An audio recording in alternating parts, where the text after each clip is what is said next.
All right, welcome back to another week of high school sports talk. I'm Josh Kirby. Check out all of my work on the Kirby on Sports podcast, www.kirbyonsports.com.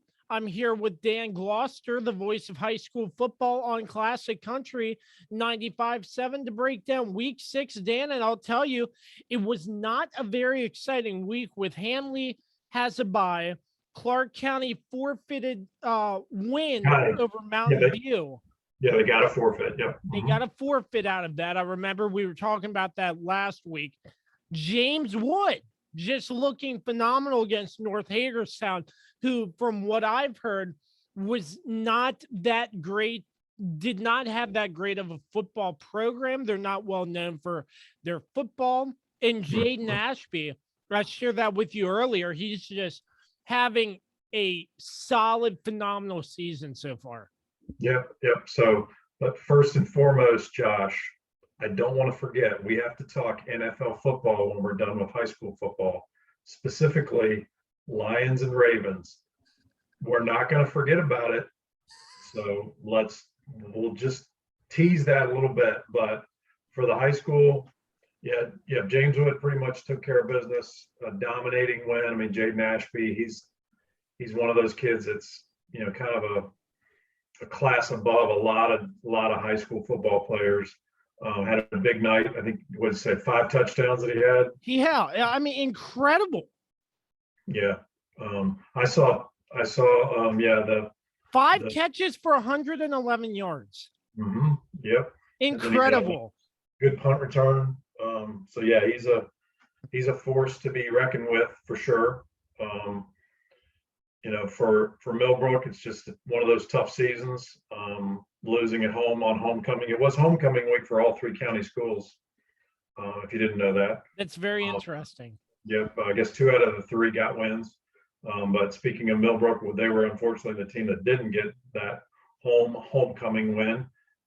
Losing to Fauquier, again, a feisty Falcons squad, if you will, that they lost to Hanley, but they were tough and hit hard against Hanley, and so they get that 21-6 win over Millbrook to drop them to 0-5. Unfortunately, again for the Pioneer faithful, but I know Josh Haymore is not hanging his head. He's going to have that team up, and they're going to be ready to go when they play Hanley a week from today. And then they got Sherando game you were at, right? Yeah, I was there until like halftime, start of the third quarter. I mean, Sherando, I know Dylan Rutherford was not starting, but they still had some bright spots with Cam Sullivan, AJ Santiago. He played well, and their backup quarterback, Micah Carlson. I think he fit in well for the job they did. I mean, the Riverside Rams, they're winless out of Loudoun County, and Sherando only went into the half 6-0. So they had to do something, and they came out. They looked pretty sharp coming into the third quarter, and then they just hold on, and Riverside just does not have enough to come back, and Sherando gets that win 13-8. Yeah, and they have completely righted the ship. I mean, they were 0-3. Now they're 3-3. So you can't get much better than that. I mean, unfortunately, you lose your first 3, but then you come back and win 3 straight. So yeah, credit to Jake Smith and the Warriors for doing a good job to get back to 500. Yeah. So, I mean, week 6, it really was not that exciting, but we have a great slate of games week 7. You will be at Jefferson when James Wood comes to Jefferson. That might be the hot ticket game that everybody wants to go see, because Jefferson in years past, they have not been that great of a football team. And this year they beat Sherando. I don't know if they faced Millbrook yet. Correct me if I'm wrong, but that was week 1. They put up 40 plus against both those teams. Yep. So they beat Millbrook, beat Sherando. And if James Wood comes in there, that's going to be a tough test, because James Wood, they only have 1 loss, and it's to Kettle Run. Right. And Jefferson also beat North Hagerstown, the team that James Wood just played. It's like 56-13. So they're, you can see similarities there. So yeah, and that's a turf field, so it ought to be a lot of points scored in Charlestown on Friday night next week. My birthday, by the way. Oh yeah. Oh yeah. A week from yesterday. I'll be a double nickel plus one, if you can figure that out. So. All right. And then Liberty at Sherando on Friday again. So another head-to-head Northwestern District matchup. And then a game you will be calling as well, Millbrook at Hanley. So a lot of in-conference matchups there that are going to be really interesting going into week 7. Yeah, definitely. I'm not sure about the Liberty team. They lost to Kettle Run Friday. I think it was probably something like 27-7. It was not really close, but it was closer early on. So Liberty tends to have some pretty good teams, but I'm not sure if this year is one of those. So I think it's one of those winnable games for Sherando. It's going to be, I guess the thing to look for would be, will Dylan Rutherford be back? Because, with a backup quarterback, no matter how good they might be, they're going to be limited a little bit by just experience alone, playing with the other players and having that confidence and so on and so forth. So I think the availability of Dylan Rutherford is going to be key to that game for Sherando. Yeah. And then Saturday, we mentioned Saturday, Millbrook and Hanley. So for that game, I hope Hanley doesn't take them lightly, because again, Pioneers, they play hard. They're not winning, but they play hard. And Hanley takes them lightly, it could be a tough day for them. But if Hanley plays up, that's going to be a tough game for Millbrook for sure. I mean, Hanley will have had a week off. They'll be coming off that pretty frustrating game against Fauquier when they got flagged 26 times. I remember that. I don't know if you read the Winchester Star today, Josh, but Walt Moody had a good article, column in the sports section of today's paper. If you didn't read that, I think it was a good column about that game. When you got Stephen Daly, Stephen Daly, a week after a week off, look out for Stephen Daly. Definitely. Getting on the Daly train, as I've been starting to say, because that young man is tough to bring down and tough to catch as well. So it's crazy, man. But short and sweet this week, but you got to look out for next week in high school football. That's the matchups you got to look out for. Jameswood Jefferson, Liberty at Sherando, and Millbrook at Hanley. So Clark, what about Clark? Do you know if they're playing? I do not know, to be honest with you. I did not see anything about Clark County. I can check on that. I just have not. Geez. No worries. I mean, the whoever they play, hopefully they play, but whoever they play, they'll have had a week off. I feel like I saw who they were playing, but it's just the name's just escaping me. But after a week off, that single wing offense, Mm-hmm. Yeah. So can we now get to last week? Do you really want to? Yes, I do. All right, folks. We're gonna set this up for you. So Josh and I have been friends for about 4 years now, and been very cordial all those times. But last Sunday, seconds after the Ravens beat the Lions, my Lions, on a 66-yard field goal, Josh texts me, and I'm looking at it right here. How you feeling, Dan? And then about 5 laughing emojis. And don't you use those emojis too? Oh yeah. But what did I respond? How did I respond, Josh? How did I respond? You got to tell the people. I guess you were very upset. Well, tell them what I said. You said not now, but I didn't realize you were intensely watching that game. Yes, not now, Josh, is what I texted. And the reason that it just hit a nerve is because, as a Lions fans know they find creative ways to lose. games. And it is infuriating from Aaron Rodgers throwing the Hail Mary on a Thursday night game to beat the Lions on the last play of the game. That's not as heartbreaking, though, in my opinion. Than this game? No. The Aaron Rodgers, this game against the Ravens, that was the most heartbreaking. If I was a, if, I would agree. Yeah. I would agree. Yeah. But what I'm getting at is that there have been plenty of games over the years where the Lions, as I say, they snatch victory from the jaws of defeat, meaning they find ways to lose. Oh my. So, but this one was, like you said, the most infuriating because it's 4th and 19, Josh, 4th and 19 on the Ravens' 13-yard line. Mm-hmm. And they gave up 36 yards.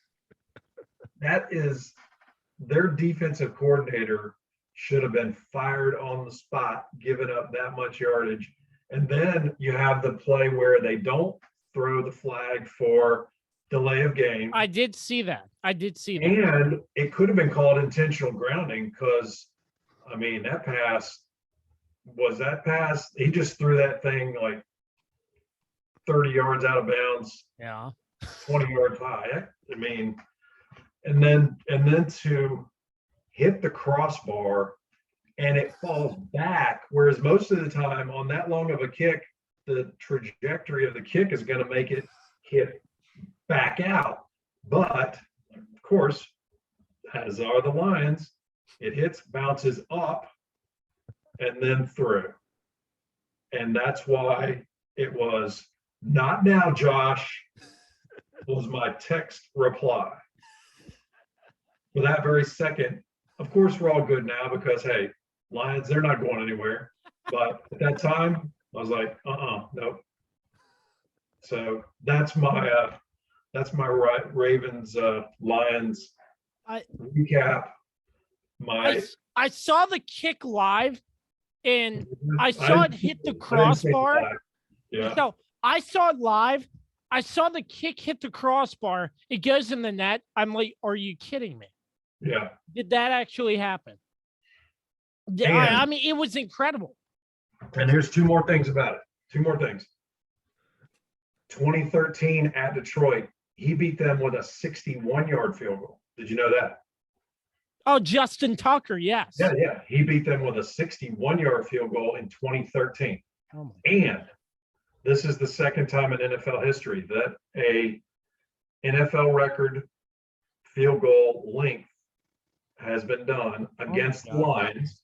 1970, Tom Dempsey, who had half a foot, kicked a 63-yard field goal to beat the Lions 19-17.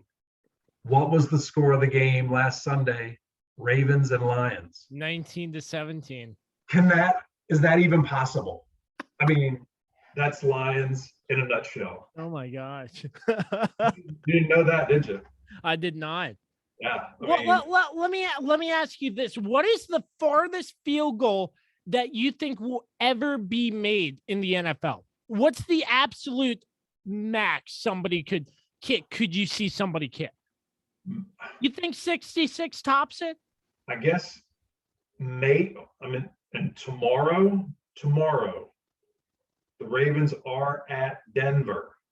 So at altitude, Tucker, maybe he gets 2 or 3 more yards. Who knows? What if that happened? I will say that guy is unreal and that he can kick the ball that far, but well, did you see the Jaguars and Cardinals? Mm-hmm. Prater went on try to 69-yard field goal. I'm not sure why they're doing that. I mean, these long field goals, I mean, Prater nailed one from 61, but that was in Arizona in a dome. Right. Obviously, Tucker nails the 66-yarder. Then they send him on for a 69, and the Jags take it to the house. Yeah. See, the thing with that is that it's all linemen. And then, so nobody, if the guy gets a good head of steam, just like the kick 6 Auburn, Alabama a few years back. Remember that game? Yeah.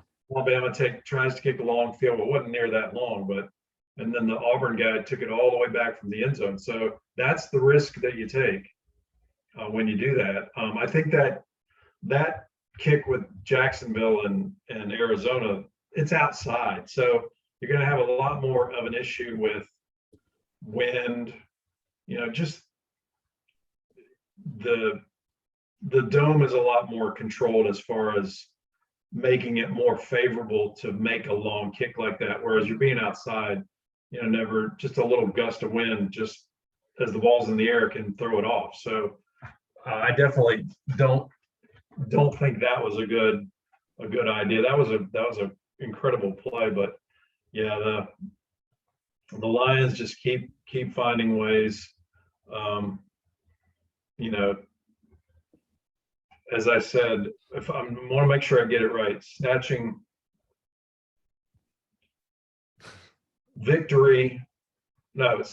defeat from the jaws of victory is what they're doing. They're finding ways to lose. Well, Dan, I will tell you one thing, at least the Lions are better than the Washington football team. Yeah,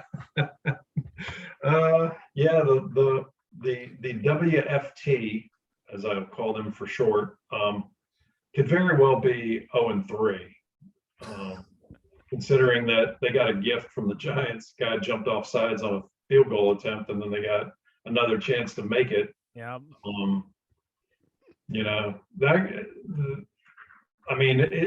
I don't know who would win if they played 10 times. I don't know how many each team would win, but I guess they're both. I don't know. You think they're still better, even though the Lions are winless? And Washington's got a game. Man, it's tough. I feel like Detroit could beat them. Detroit wants to win. I've seen Detroit, and they're making moves to try to win. You know, their defense is playing better. I think Washington, their biggest surprise is how awful their defense is. Absolutely. That was supposed to be their big, their calling card, and they've just been carved up, especially last week. Man, you nailed that. You should have bet that game. You said Buffalo was going to smoke them, and man, did they ever. Yeah. But yeah, they've got Atlanta tomorrow. I think Washington. Atlanta. So that you'd think that'd be a winnable game. But yeah, this is getting fun here with, you got high school, you got college. Heck, Notre Dame just lost at home to Cincinnati. Wouldn't think that would have happened. Wow. Georgia destroyed Arkansas, so that was Arkansas is not what we thought they were. And then you got pro football. So what a time of year it is if you're a football fan. Well, Dan, one thing's for sure, we're definitely going to have to promote you to the Kirby on Sports podcast here soon. Hey. See, this man should have his own podcast 24/7. He's made for it, folks. Once again, Dan Gloster, the voice of high school football on Classic Country 95.7. I'm Josh Kirby. Make sure you check out my work, www.kirbyonsports.com. Dan, we appreciate your time. We'll catch you next week, sir. Good Lions.